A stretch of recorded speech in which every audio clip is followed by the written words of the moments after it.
राधे श्याम।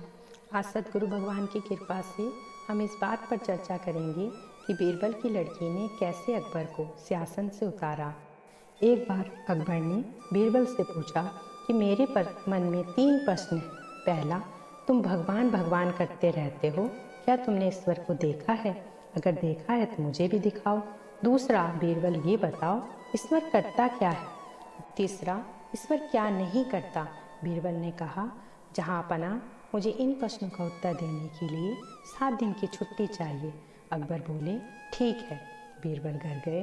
बहुत टेंशन में थे, उदास थे, क्योंकि बीरबल जानते थे अगर वो बादशाह के किसी भी प्रश्न का उत्तर नहीं दे पाए तो बादशाह उनको फांसी पर चढ़ा देंगे।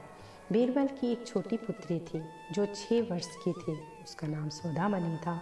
वो बहुत प्रतिभाशाली थी। उसने देखा, आज पिताजी बहुत उदास हैं। आज मुझसे बात भी नहीं की, ना ही मेरा नाम पुकारा, ना ही मुझे गोद में उठाया। वो बीरबल के पास गई और बोली, पिताजी आप उदास क्यों हो? तो बीरबल ने कहा, बेटा जाओ खेलो, मुझे परेशान मत करो। तो वो जिद करने लगी। बच्चे होते ही जिद्दी हैं। तो सौदामनी की जिद को देखकर बीरबल को उनको बताना पड़ा कि अकबर ने आज उनसे कौन कौन से 3 प्रश्न पूछे।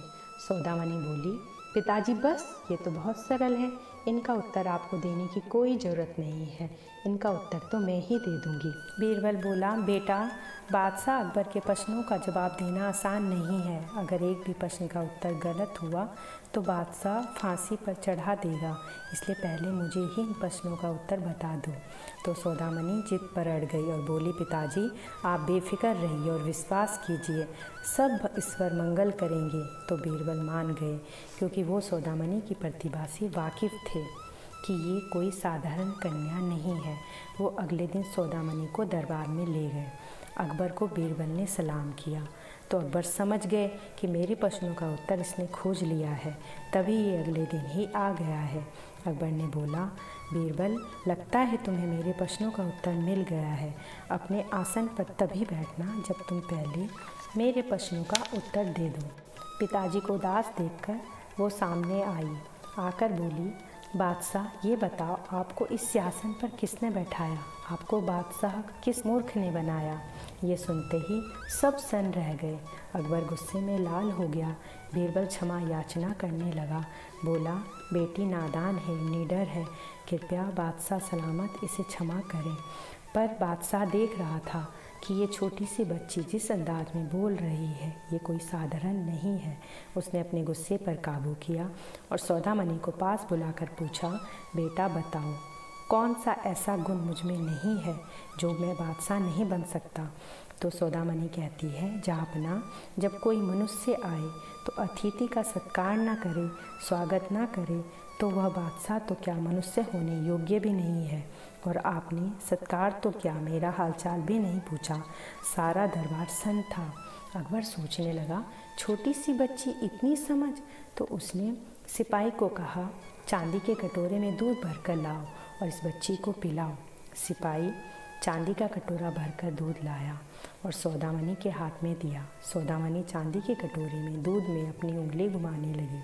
जब थोड़ी देर हो गई घुमाते घुमाते उंगली, तो अकबर बोला, बेटा दूध पी लो, क्या कर रही हो?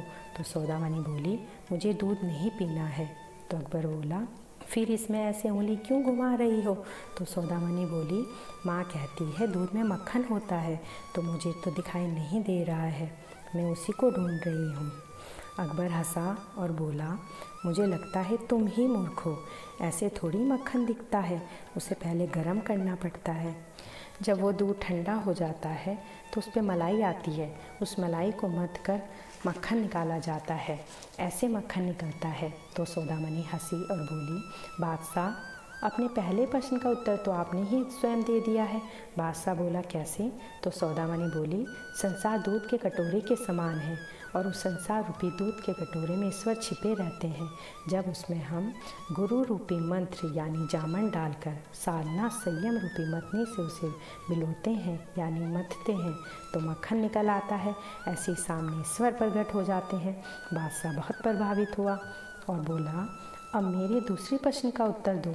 तो सौदामनी बोली कि जो ज्ञान लेता है उसे शिष्य कहते हैं और जो ज्ञान देता है उसे गुरु कहते हैं। इस समय कौन ज्ञान दे रहा है और कौन ज्ञान ले रहा है। अकबर बोले कि तुम मुझे ज्ञान दे रही हो और मैं ज्ञान ले रहा हूँ। तो सौदामणि बोली, हमारी परंपरा में गुरु को ऊंचे आसन पर बैठाया जाता है। जो ज्ञान देता है और जो ज्ञान लेता है उस शिष्य को नीचे बैठाया जाता है। अकबर एकदम समझ गए। वो तुरंत अपने सिंहासन से उतरे और उन्होंने सौदामणि को अपने सिंहासन पर बैठाया और खुद नीचे बैठ गए। सौदामणि बोली, बादशाह, अब आपके दूसरे प्रश्न का उत्तर है। आपने पूछा था ना कि भगवान क्या करता है, तो भगवान ये करता है। भगवान राई को पहाड़ बना देता है, पहाड़ को राई बना देता है। देखो, मुझे एक पल में ऊपर बैठा दिया, आपको नीचे बैठा दिया। अब सौदामणि कहती है, आपके तीसरे प्रश्न का उत्तर है। तीसरे प्रश्न का उत्तर है कि भगवान क्या नहीं करता। तो भगवान सोने चांदी के बर्तनों में परोसा हुआ दुर्योधन के मेवे को त्याग देते हैं और वो विदुर रानी के हाथ से केले के छिलके खा जाते हैं। वो मैया सबरी के झूठे बेर खा जाते हैं। ईश्वर ये नहीं करते। बादशाह अकबर बहुत प्रभावित हुए। उन्होंने बीरबल को और उसकी पुत्री सौदामणि को इनाम से नवाजा। सौदामणि इतनी त्यागमयी थी कि सौदामणि ने आजीवन कभी विवाह नहीं किया। भक्तों, आज की कथा उम्मीद करते हैं आपको पसंद आई होगी। राधे श्याम। धन्यवाद। राधे श्याम।